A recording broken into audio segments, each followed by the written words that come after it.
je voulais vous raconter l'histoire de Gorée en français. Ici à Gorée, ce sont les Portugais qui sont venus ici en premier, en 1444. Puis après les Portugais, ce sont les Hollandais. Après les Hollandais, les Français. Après les Français, les Anglais. Après les Anglais, les Français encore. Puis c'est eux qui nous ont colonisés.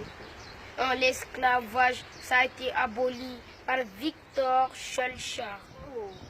En 1848, ça a duré 400 ans.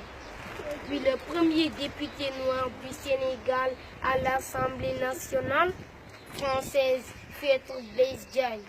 Il habitait ici. Il est né le 13 octobre 1872. Il est mort en France.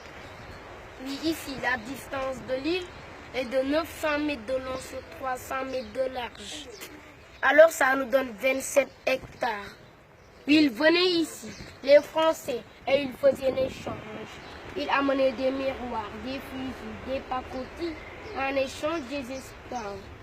C'était le commerce triangulaire des Afrique, Amérique, Europe. Et avant, toutes les maisons qui étaient au bord de mer, c'était des maisons des esclaves. Ici, à Gorée, il y avait 28 maisons des esclaves. On a gardé la dernière maison des esclaves. Puis en 1960, on a déclaré l'indépendance du Sénégal le 4 avril 1960.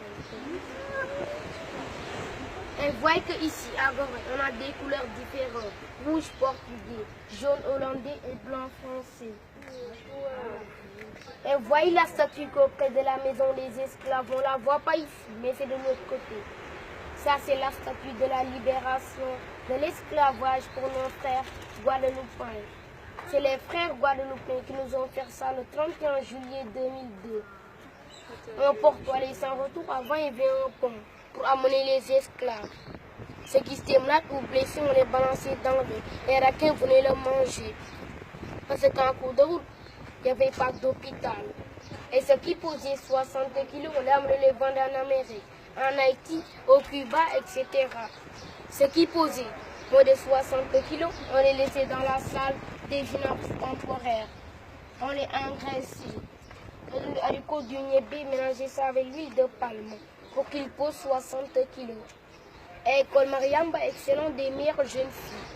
C'est là-bas qu'on sélectionne les meilleures jeunes filles du Sénégal. Seulement des filles, il n'y a pas de garçons. Et Mariamba, c'est elle qui a écrit une fille l'anglais dans un livre. Et merci les amis, c'est tout ce que je savais. Bravo. Ce qu'il est en train de faire, c'est devenu une habitude chez lui. Mais le malheur est que il n'apprend pas. C'est le seul problème, c'est ça. Étant natif de l'île de Gorée, il a une chance d'apprendre beaucoup de choses sur l'île de Gorée et de devenir un guide et même d'en partager avec les gens. Mais si on ne fait pas des études après, c'est raté. Parce qu'il n'atteindra pas un niveau pour aller à l'université et approfondir ses recherches. Il va être limite, il va rester dans l'île de Gorée à raconter cette histoire qu'il a mémorisée.